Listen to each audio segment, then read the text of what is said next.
खबर।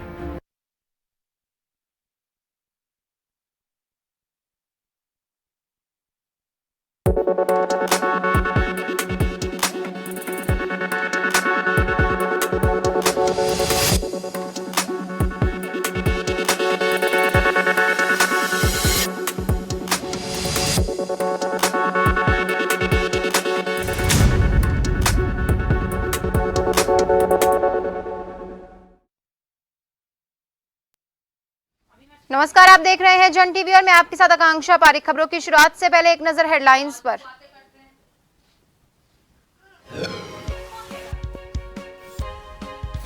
राष्ट्रीय खेल दिवस पर विभिन्न कार्यक्रमों का आयोजन, सीएम धामी ने की शिरकत, खिलाड़ियों ने किया कला का प्रदर्शन।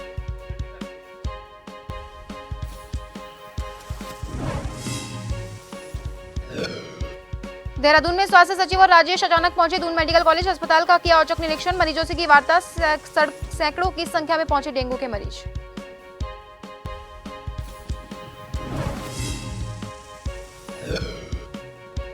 उत्तराखंड में जमीन फर्जीवाड़ा रोकने के लिए सरकार की तैयारी, ऑनलाइन रजिस्ट्री का मिलेगा ऑप्शन, आधार सत्यापन होगा अनिवार्य, शीघ्र तैयार किया जाएगा सॉफ्टवेयर।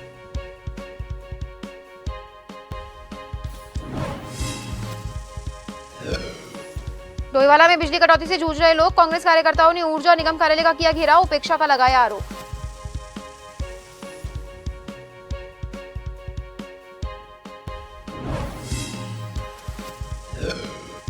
और रुड़की में सड़क हादसे में एक परिवार के 3 लोगों की मौत, बाइक और ट्रैक्टर में हुई जोरदार भिड़ंत, एक बच्चे की हालत गंभीर।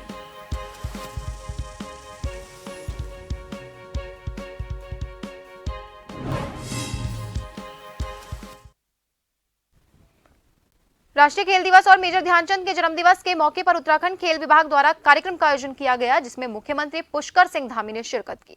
इस दौरान मुख्यमंत्री द्वारा मुख्यमंत्री खिलाड़ी प्रोत्साहन योजना का भी शुभारंभ किया गया। इसके साथ ही वहीं मुख्यमंत्री ने खेल से भी संबंधित कई घोषणाएं की। देखिए, आज अपने आप में आज बहुत ऐतिहासिक दिन है। आज मेजर ध्यानचंद जी का जन्मदिवस है और उस जन्मदिवस को पूरे भारतवर्ष में राष्ट्रीय खेल दिवस के रूप में हम लोग सेलिब्रेट कर रहे हैं। निश्चित रूप से आज इस राष्ट्रीय खेल दिवस के माध्यम से आज खिलाड़ियों का दिन है, आज खेल का दिन है और उस खिलाड़ी और खेल के दिन को आज माननीय मुख्यमंत्री जी ने अपने कर कमलों से बहुत सारे बच्चे जो 8 से 14 वर्ष तक के हैं, बहुत सारे बच्चे जो 14 से 23 वर्ष तक के बच्चे हैं, उनको खेल प्रोत्साहन राशि आज जो है देते हुए उनके मनोबल को बढ़ाने का काम किया है। साथ ही एक नई योजना 14 से 23 वर्ष तक के बच्चों की आज यहाँ पर नींव रखी गई है। राष्ट्रीय खेल दिवस के अवसर पर मुख्यमंत्री खेल प्रोत्साहन योजना आज प्रारंभ की गई है और इसके साथ साथ जो हमारे उत्तराखंड के खिलाड़ियों के लिए दैनिक भोजन भत्ता जो 250 रुपये था उसको बढ़ाकर 480 रुपये प्रतिदिन करने का भी हम लोगों ने आज ये निर्णय लिया है। साथ में राष्ट्रीय प्रतियोगिता में जो भाग लेने वाले खिलाड़ी हैं, जो साधारण किराया और स्लीपर रेल से जाया करते थे, उसको बढ़ाते हुए AC 3 टायर और ट्रेन में AC बस दोनों की जो है आगे उसका आगे व्यवस्था की जाएगी। इसमें आज इसकी घोषणा की है। साथ में महाराणा स्पोर्ट्स कॉलेज में 200 बेड का छात्रावास भी बनाया जाएगा, जिससे कि वहाँ पर खिलाड़ियों को अब जो रहते हैं उनके लिए जो है रहने की कोई समस्या न बने। देहरादून में स्वास्थ्य सचिव आर राजेश दून अस्पताल पहुंचे, दून मेडिकल कॉलेज अस्पताल का औचक निरीक्षण किया। वहीं राजधानी दून में लगातार बढ़ रहे डेंगू के मामलों को लेकर स्वास्थ्य विभाग की चिंताएं बढ़ रही हैं। वहीं डेंगू के बढ़ते मामलों के चलते दून मेडिकल कॉलेज में पटरी से व्यवस्थाएं उतर रही है। सड़कों की सैकड़ों की संख्या में डेंगू के मरीज रोजाना पहुंच रहे हैं। वहीं मरीज लंबी लंबी कतारों में लगकर अपनी बारी का इंतजार कर रहे हैं।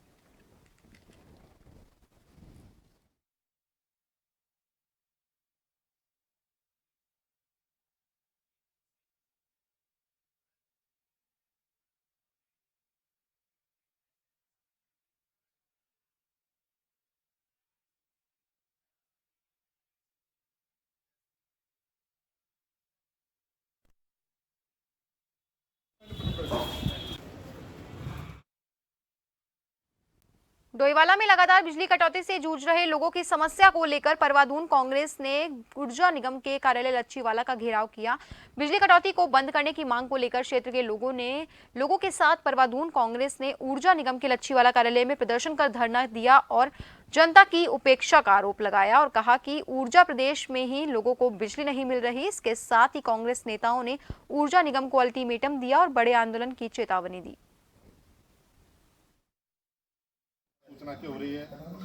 आज तो सिर्फ सांकेतिक धरना हम इस अधिशासी अभियंता कार्यालय में हम लोग कर रहे हैं। हम 10 दिन का समय इनको अधिकारियों को आज देते हैं। अगर 10 दिन के अंदर ये विद्युत की दरें नहीं कम हो जाती और रोस्टिंग बंद नहीं करते तो हम इस कार्यालय में आके ताला लगाएंगे। और इसके साथ ही चाहे वो डोईवाला एसडीओ कार्यालय हो, लाल तप्पड़ कार्यालय हो, जौलीग्रांट कार्यालय हो, सब में हमारे कार्यकर्ता पहुंचेंगे और सारे कार्यालयों में ताला लगाएंगे। बिल पे बिल बढ़ाए जा रहे हैं। बच्चों के स्कूल जाने का टाइम होता है, लाइट चली जाती है। बच्चों के कपड़ों में प्रेस करने का टाइम होता है, लाइट चली जाती है। बच्चों के स्कूल से आके खाने का टाइम होता है, पानी चला जाता है। बहुत बुरी हालत है। अगर एक हफ्ते के अंदर इन्होंने ये बिजली कटौती में जो अवैधिक है इसको सही नहीं किया तो आज तो हम सांकेतिक धरना दे रहे हैं। हम यहाँ पर भूख हड़ताल में भी बैठ सकते हैं और लगातार धरना देंगे। हम तालाबंदी करेंगे यहाँ पर।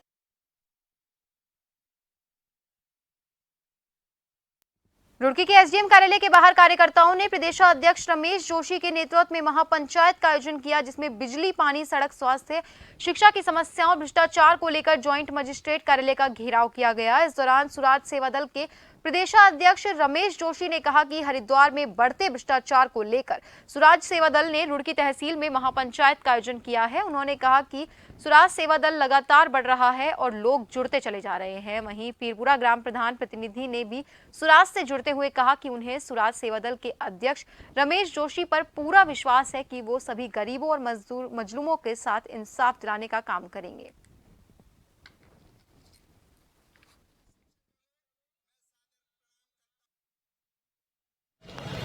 क्या है, सुराज एक महापंचायत करने जा रही है। भ्रष्ट अधिकारी, बेलगाम अधिकारी और तमाम जो भ्रष्टाचार में संलिप्त हैं इनके विरोध में हम यहाँ पर आज एक महापंचायत कर रहे हैं और विधानसभा सत्र घेराव में इनके बिल्कुल ईंट से ईंट बजा देंगे। सुराज निरंतर ईमानदारी से आगे बढ़ रहा है। सुराज का संख्या बल आप देखिए, लोग लगातार जुड़ते जा रहे हैं और बस बहुत जल्द अब महापंचायत शुरू हो रही है। उसके बाद आगे का देखिए, जो आज भ्रष्ट अधिकारी, मैंने कहा ना, भ्रष्ट अधिकारी या जो तानाशाह अधिकारी या एक तहसीलदार महोदय हैं जो इस समय यहाँ पर है, पहले देहरादून में थे, उनके भ्रष्टाचार को मैं अभी उजागर करूंगा। सारे चीज़ें पुलिस के ऊपर डाल दी जाती हैं, जबकि पुलिस के पास केवल एक लाइन ऑर्डर बनाने का काम है। आज तक हमें कोई ऐसा लीडर नहीं मिला जो हक और सच की लड़ाई करे। जैसे कि हमें पानी की दिक्कत हो या बिजली की दिक्कत हो या शिक्षा की दिक्कत हो या स्वास्थ्य की दिक्कत हो, किसी चीज़ की भी कोई दिक्कत हो या कोई अधिकारी परेशान कर रहा हो, हम किसी अपने जनप्रतिनिधि के पास जाके हमारी आवाज़ उठाओ, कोई आवाज़ नहीं उठाता। हक और सच के लिए नहीं आवाज़ उठाता, झूठ के लिए क्या उठाओ। बेकसूर जेल भेजते हैं एक व्यापारी आदमी को, एक ग्राम प्रधान को बेकसूर जेल में भेजते हैं। इतना जुल्म हमारे लिए अन्याय घोर, लेकिन हमारा कोई साथ दे रहा है तो हमारे लिए रमेश जोशी जी साथ है। उम्मीद है आपको सुराज सेवा दल का जुड़ के? उम्मीद नहीं, 125% उम्मीद है। इंसान मिलेगा अल्लाह के फजलो करम से। हमारे यहाँ बिजली की इतनी परेशानी नहीं थी, किसी अधिकारी ने या किसी जनप्रतिनिधि ने नहीं सुनी। पशुपालन मंत्री सौरभ बहुगुणा ने मीडिया से बात की और जानकारी देते हुए बताया कि आवारा पशुओं की संख्या लगातार बढ़ रही है, जिससे काफी समस्याएं पैदा होती है। वहीं एक आंकड़ों के मुताबिक लगभग पूरे प्रदेश में 25,000 ऐसे आवारा पशु हैं जो सड़कों पर भटक रहे हैं। उन्होंने बताया कि मुख्यमंत्री की पहल की वजह से कई सरकारी भूमि को डीएम के माध्यम से आवारा पशुओं के लिए चयनित किया है। देखिए, ये बहुत बड़ी एक समस्या है आज के दिन उत्तराखंड में कि जो हमारे, और सिर्फ पशुओं के लिए ही नहीं, हमारे किसान भाइयों के लिए और पब्लिक सेफ्टी के लिए भी एक इशू है, क्योंकि लगभग जो हमारा सर्वे है वो 25,000 जानवरों का है जो इस वक्त सड़कों पर है पूरे उत्तराखंड में। और मैं धन्यवाद करूंगा माननीय मुख्यमंत्री जी का और हमारे समस्त कैबिनेट के कुलीगों का कि जब हम एक पॉलिसी लेके आए थे कि हम चाहते हैं कि जो सरकारी जमीन है जहाँ पे कोई उपयोग नहीं जिनका हो रहा है, उनको जिला अधिकारी के माध्यम से उनको हम गौशालाओं में कन्वर्ट करें। और उत्तराखंड पहली स्टेट बना, जब मैंने ये विभाग संभाला था तो हम 4 रुपये 75 पैसा प्रतिदिन प्रति जानवर भरण पोषण का देते थे गौशालाओं को। और आज पूरे देश में उत्तराखंड पहली स्टेट है जो 80 रुपये प्रतिदिन प्रति जानवर गौशालाओं के लिए हमने करने का काम किया है। कहते हैं सड़क गांव की उन्नति का मेन आधार होती है, पर गांव वालों को जिस सड़क के लिए 40 साल तक इंतजार किया और कोर्ट के आदेश के बाद आज इस सड़क का उद्घाटन के लिए जब ठेकेदार जेसीबी लेकर पहुंचे तो गांव वाले खुशी के मारे झूम उठे। वहीं जो महिलाएं पुरुष ढोल नगाड़ों के साथ नाच रहे हैं, ये कोई त्योहार नहीं बल्कि गांव में 40 साल के इंतजार के बाद सड़क के उद्घाटन का मौका है। आपको बता दें, यहाँ की फसल बाजार तक पहुंचने में बड़ी दिक्कत आती थी। इसके साथ ही गांव के बच्चों को स्कूल जाने के लिए 3 किलोमीटर पैदल चलकर जाना पड़ता था, पर आज सड़क के उद्घाटन के बाद ग्रामीणों में खुशी की लहर है। ये खुशी देखते ही बन रही है कि आज हमारे पूरे गांव को कितनी खुशी मिली, कितनी बड़ी सौगात मिली। हम लोग आज का दिन कभी नहीं भूलेंगे, क्योंकि यह दिन हमारे लिए ऐतिहासिक दिन बन गया है। जैसे कि आप सभी माता शक्ति ने देखा, आपकी ग्राम प्रधान हमारी आरती मखलोगी जी आज भावुक हो गई थी, और क्यों ना हो, क्योंकि 40 साल की जो हमारी ग्राम सभा सभी माताओं की बहनों की जो पीड़ा थी, आज लगता है कि अब आप सब देख सकते हैं वीडियो कॉल के माध्यम से कि आज जो है सड़क बनने जा रही है। और मैं बहुत बहुत बधाई देना चाहता हूँ हमारे क्षेत्र के ग्राम सभा होंगे के ठेकेदार माननीय हमारे नेगी जी, इनको बहुत बहुत बधाई दूंगा। और सबकी यही गुहार है कि हमारी सड़क का बहुत जल्द से जल्द हमें गाँव से और सड़क से जोड़े। मैं समस्त ग्राम सभा को बहुत बहुत धन्यवाद देना चाहती हूँ। और आज बहुत खुशी का दिन है और मेरी ग्राम सभा बहुत खुश है। सभी लोग झूमे गाए, रासु नृत्य हुआ और मैं ठेकेदार जी को बहुत बहुत बधाई देना चाहती हूँ। उनसे मैं अनुरोध करना चाहती हूँ कि मेरी ग्राम सभा में अच्छी रोड बनाए, ताकि जो बाहर से लोग आए वो भी सोचे कि ये रोड किसने बनाई। जोशीमठ प्रखंड के सलूर डूंगरा मोटर मार्ग पर एक वाहन दुर्घटना में एक की दर्दनाक मौत हो गई, वहीं 4 लोग घायल हो गए। पुलिस को मिली सूचना के बाद एसडीआरएफ की टीम ने मौके पर पहुंचकर देर रात तक रेस्क्यू ऑपरेशन चलाकर घायलों को उपचार के लिए चिकित्सालय पहुंचाया। वहीं घटना में एक युवक की मौके पर ही मृत्यु हो गई थी। घायलों को प्राथमिक उपचार के बाद जिला चिकित्सालय गोपेश्वर भेजा गया, जहाँ से एक गंभीर घायल को एम्स ऋषिकेश रेफर किया गया।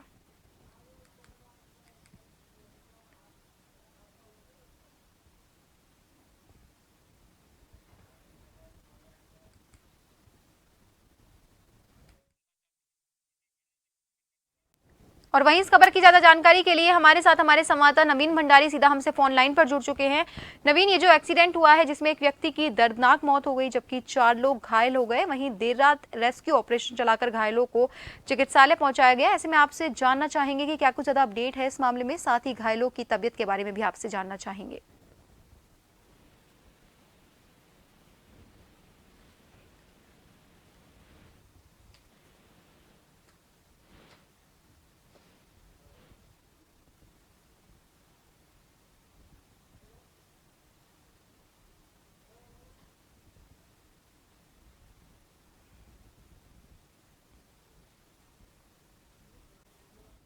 बता दें, जोशीमठ प्रखंड के सलूर डूंगरा मोटर मार्ग पर एक वाहन दुर्घटना में एक की दर्दनाक मौत हुई है जबकि 4 लोग घायल हुए हैं। पुलिस को मिली सूचना के बाद एसडीआरएफ की टीम ने मौके पर पहुंचकर देर रात तक रेस्क्यू ऑपरेशन चलाकर घायलों को उपचार के लिए चिकित्सालय पहुंचाया। वहीं घटना में एक युवक की मौके पर ही मौत हो गई थी, जबकि घायलों को प्राथमिक उपचार के बाद जिला चिकित्सालय गोपेश्वर भेजा गया।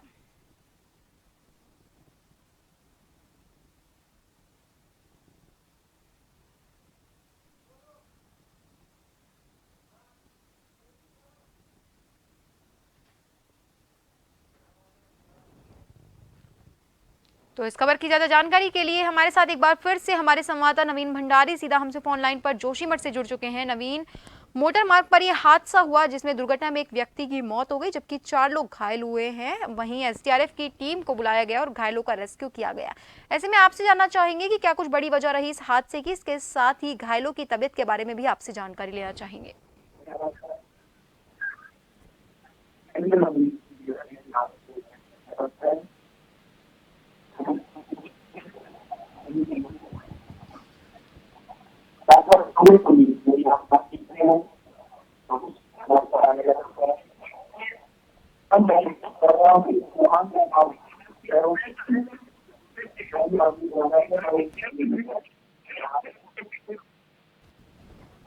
जी बहुत बहुत धन्यवाद नवीन भंडारी हमसे जुड़ने के लिए। तो आपको बता दें कि मोटर मार्ग पर ये हादसा हुआ है, सलूर डूंगरा मोटर मार्ग पर ये दुर्घटनाग्रस्त हुआ वाहन, जहां पर एक की दर्दनाक मौत हो गई जबकि 4 लोग घायल हुए हैं।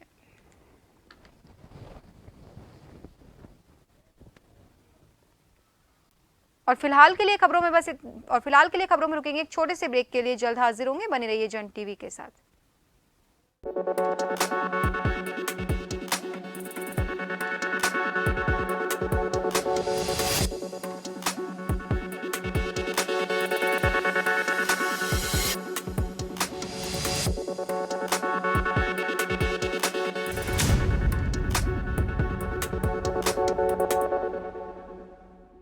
समृद्धि और उन्नति की ओर कदम बढ़ाता उत्तराखंड, नित नए कीर्तिमान स्थापित कर देश का मान बढ़ाता उत्तराखंड के सर्वांगीण विकास को समर्पित योजनाओं से आज प्रदेश उन्नति की ओर प्रशस्त हो रहा है। उत्तराखंड के मुख्यमंत्री पुष्कर सिंह धामी के कुशल नेतृत्व में राज्य ने देश के नीति आयोग द्वारा जारी 2022 की निर्यात तैयारी सूचकांक में हिमालयी राज्यों में नंबर 1 पद हासिल करने के साथ ही देश में निर्यात तैयारी सूचकांक में टॉप 10 में स्थान पाकर एक नई उपलब्धि हासिल की है। उत्तराखंड सरकार के प्रयासों का ही प्रतिफल है कि आज राज्य में उद्योगों और निर्यात को बढ़ावा देने में यहाँ की वर्ल्ड क्लास इंफ्रास्ट्रक्चर अहम भूमिका निभा रहे हैं। बिजनेस इकोसिस्टम पर फोकस कर बन रहे औद्योगिक पार्क आज मील का पत्थर साबित हो रहे हैं। आज राज्य में विश्व स्तरीय एकीकृत औद्योगिक एस्टेट के विकास के साथ राज्य में सरल निर्यात नीति के साथ ही लॉजिस्टिक नीति लागू कर उसका प्रभावी क्रियान्वयन किया जा रहा है। उत्तराखंड में आज फार्मा, ऑटोमोबाइल, डेयरी उत्पाद, कृषि और बागवानी, स्वास्थ्य एवं आयुष, पर्यटन, खाद्य पदार्थ, हथकरघा और हस्तशिल्प के साथ कई उत्पादों का प्रमुख रूप से निर्यात किया जा रहा है। उद्योगों को आगे बढ़ाने में निर्यात में एक जिला 2 उत्पाद यानी ODTP को शामिल कर उत्तराखंड के जिले भी आर्थिक उड़ान भर रहे हैं। देश दुनिया से राज्य तक इजी कनेक्टिविटी आज निर्यात को नए आयाम प्रदान कर रही है। यहाँ की सड़कों, हाईवे, ट्रेन और एयरलाइंस का लगातार विस्तार हो रहा है, जिसमें राज्य के देहरादून और पंतनगर हवाई अड्डे का प्रस्तावित इंटरनेशनल एयरपोर्ट निर्माण, जहाँ राज्य में निर्यात को देगा ग्लोबल पहचान। वहीं नेशनल इंडस्ट्रियल कॉरिडोर डेवलपमेंट के साथ जुड़ने से उत्तराखंड के उद्योग निर्यात को मिलेगी एक नई उड़ान। औद्योगिक नवनिर्माण से सशक्त समृद्ध बन मिली राज्य को नई पहचान। देश के निर्यात तैयारी सूचकांक में नंबर 1 बन उत्तराखंड को मिला सम्मान।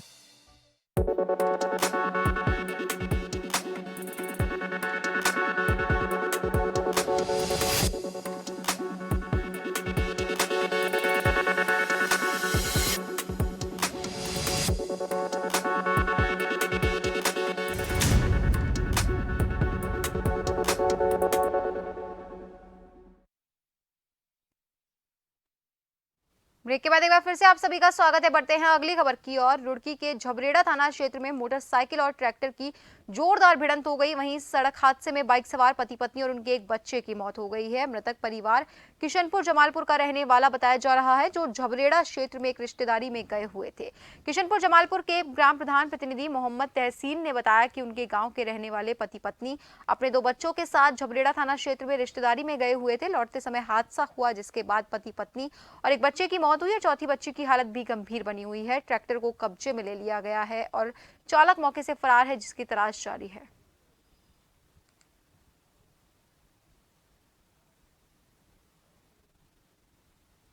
किशनपुर जमालपुर गांव है। ये पति पत्नी अपने बच्चों के साथ रिश्तेदारी में गए थे झबरेड़ा थाना क्षेत्र में। वापसी में किसी एक जगह झबरेड़ा थाना क्षेत्र में ट्रैक्टर ट्रॉली से भिड़ंत हुई और ये मौके पर ही पति पत्नी की मौत होगी, एक बच्ची की मौत होगी, एक बच्ची लाओ बची। कितने थे टोटल इसमें? ये 4 थे, 2 बच्चे थे और पति पत्नी दोनों थे। मौके पर ही मौत होगी। चौथी बच्ची बटी है छोटी सी। एक ट्रैक्टर ट्रॉली से बाइक पर सवार महिला और पुरुष की टक्कर हुई और उसमें बाइक सवार दोनों महिला और पुरुष की मृत्यु हो गई है। बच्चे को भी चोट आई है, जिसे उपचार के लिए अस्पताल में भर्ती कराया गया है, लेकिन उसकी भी स्थिति गंभीर बताई जा रही है। इस संबंध में ट्रैक्टर को कब्जे पुलिस ले लिया गया है। ड्राइवर मौके से फरार है, जिसकी तलाश कराई जा रही है। उत्तराखंड में जमीन फर्जीवाड़ा रोकने के लिए सरकार तैयारी कर रही है। भूमि भवन परिसंपत्तियों के अवैध क्रय विक्रय पर शिकंजा कसेगा। साथ में व्यक्ति को भूमि की ऑनलाइन या वर्चुअल रजिस्ट्री का विकल्प मिलने जा रहा है। ऑनलाइन रजिस्ट्री में आधार सत्यापन अनिवार्य किया गया है। इसके माध्यम से भूमि बिक्री करने वालों और खरीदने वालों के लिए भी अपनी पहचान छुपाना आसान नहीं होगा। इस व्यवस्था को बतौर पायलट प्रोजेक्ट के रूप में धामी सरकार शुरू करने जा रही है। आपको बता दें, बीते दिनों राजधानी देहरादून में भूमि की रजिस्ट्री में बड़ा फर्जीवाड़ा सामने आया था। प्रौद्योगिकी की सहायता से इस प्रकार के फर्जीवाड़े पर रोक लगाई जाएगी। राज्य को भ्रष्टाचार मुक्त प्रदेश बनाने के लिए कृत संकल्पित है और आदरणीय मुख्यमंत्री जी के द्वारा संकल्प लिया गया है कि उत्तराखंड माफिया मुक्त प्रदेश होगा। चाहे वो भू माफिया हों, चाहे नकल माफिया हों, चाहे किसी भी प्रकार का जो भ्रष्टाचार में लिप्त व्यक्ति हो, उनका उत्तराखंड में कोई स्थान नहीं है और न यहाँ भ्रष्टाचार होगा न भ्रष्टाचारी रहेगा। उत्तराखंड के आवास और वित्त विभाग के सचिव डॉक्टर सुरेंद्र नारायण पांडे ने अल्मोड़ा में अधिकारियों के साथ बैठक की। जनपद में केंद्र सरकार, राज्य सरकार और बाहर से वित्त पोषित योजनाओं की समीक्षा की। अधिकारियों को इन सभी योजनाओं का लाभ पात्र पहुंचाने के लिए लोगों को निर्देश दिए। इस दौरान पांडे ने कहा कि अधिकारी सरकार की मंशा के अनुरूप सरलीकरण, समाधान और निस्तारण के तहत काम करे।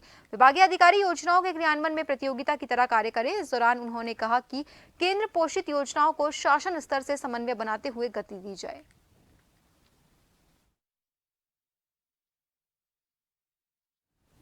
डोईवाला में किसान लगातार विरोध प्रदर्शन कर रहे हैं। डोईवाला संयुक्त किसान मोर्चा ने बैठक की और विधानसभा सत्र के दौरान घेराव की रणनीति बनाई। प्रेस वार्ता कर बताया कि 5 तारीख से उत्तराखंड का विधानसभा सत्र शुरू होने जा रहा है। सत्र के दौरान देहरादून और हरिद्वार के किसान राकेश टिकैत के नेतृत्व में विधानसभा कूच करेंगे, जिसमें बड़ी संख्या में हरिद्वार, विकासनगर और डोईवाला के किसान देहरादून पहुंचेंगे।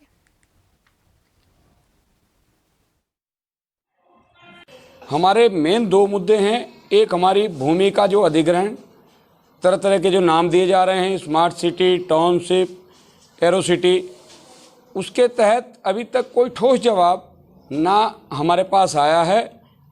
अखबारों के माध्यम से, इंटरनेट के माध्यम से क्षेत्र का किसान भयभीत है कि हमारी ज़मीनों का, हमारे घर का, हमारे मकान का क्या होगा। सेम मुद्दा हरिद्वार के किसानों का है। बाढ़ ने उनकी खेती प्रभावित कर दी। कोई यहाँ के किसान पे कोई विकल्प नहीं है और इस मिल को बंद करना एक बहुत ही बड़ा दुर्भाग्य है यहाँ के किसान के लिए कि यदि ये मिल बंद होती है तो यहाँ के किसान का ही दुर्भाग्य कह लीजिए, क्योंकि यहाँ पर जो मंडियाँ हैं, खास करके ये जिला देहरादून क्षेत्र में कोई ऐसी मंडी नहीं है जहाँ पर कोई हम अपना फसल ले जाए।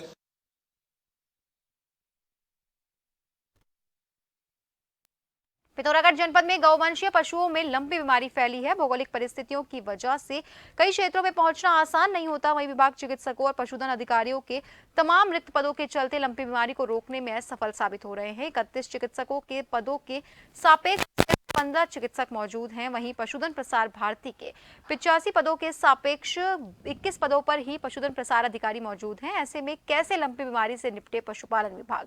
योगेश भारद्वाज, मुख्य पशुपालन अधिकारी, ने बताया कि बड़ा जनपद है। पशु चिकित्सा अधिकारी के 31 पदों के सापेक्ष 15 पशु चिकित्सा अधिकारी मौजूद हैं। पशुधन प्रसार अधिकारी के 85 पदों के सापेक्ष 21 पद ही भरे हैं। 1962 वेटनरी एम्बुलेंस चलाई गई है। 8 ब्लॉकों से 6 ब्लॉकों में एम्बुलेंस आ गई है। उससे हमें अच्छा सपोर्ट मिल रहा है।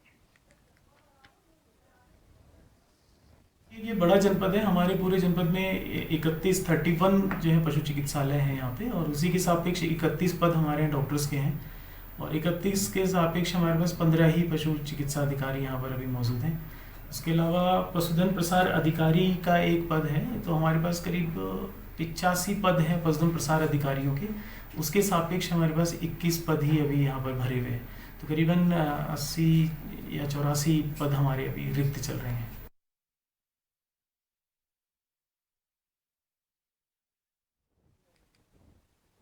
दून अस्पताल की ओपीडी में लगातार मरीजों की भीड़ बढ़ती जा रही है। आए दिन डेंगू, मलेरिया, आई-फ्लू, सरदर्द और बुखार के मरीज लगातार दून अस्पताल में पहुंच रहे हैं। दून अस्पताल के मुख्य चिकित्सा अधिकारी डॉक्टर अनुराग अग्रवाल ने बताया कि दून अस्पताल पर लोगों का विश्वास बढ़ता जा रहा है, जिसकी वजह से ओपीडी में आए दिन मरीजों की संख्या बढ़ रही है। बरसात के मौसम के चलते बुखार, खांसी, जुकाम, डेंगू के मरीज ज्यादा आ रहे हैं। 2500 के आसपास अस्पताल की ओपीडी जा रही है। हर मरीज को बेहतर स्वास्थ्य मिले, ऐसा हमारा प्रयास रहता है।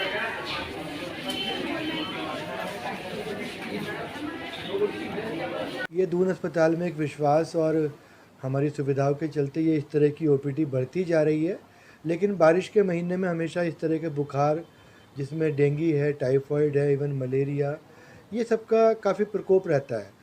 तो ऐसे केस में हमारी ओपीडी 2500 के आसपास रोज़ जा रही है आउट पेशेंट, और पूरी कोशिश की जा रही है कि हमारी टाइम से शुरू होकर हमेशा एक मरीज को सुविधा देने की बात है कि शाम को 3 बजे तक ओपीडी चलती है। गंभीर रूप से रोगी, जो बीमार रोगी हैं, वो इमरजेंसी में दिखा सकते हैं। और अब आखिर में एक नजर हेडलाइंस पर।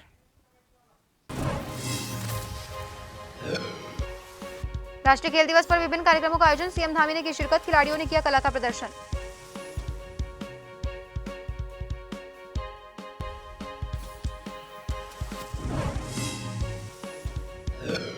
देहरादून में स्वास्थ्य सचिव और आर राजेश अचानक पहुंचे दून मेडिकल कॉलेज अस्पताल का किया औचक निरीक्षण, मरीजों से की वार्ता, सैकड़ों की संख्या में पहुंचे डेंगू के मरीज।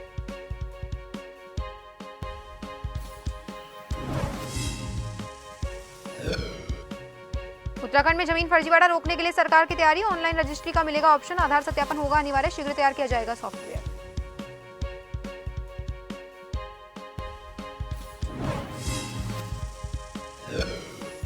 डोईवाला में बिजली कटौती से जूझ रहे लोग, कांग्रेस कार्यकर्ताओं ने ऊर्जा निगम कार्यालय का किया घेराव, उपेक्षा का लगाया आरोप।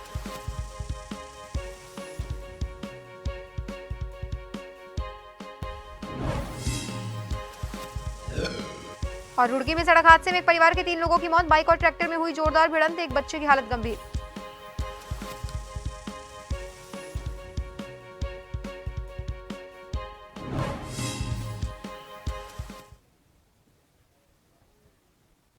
और फिलहाल के लिए खबरों में बस इतना ही। बने रहिए जन टीवी के साथ। नमस्कार।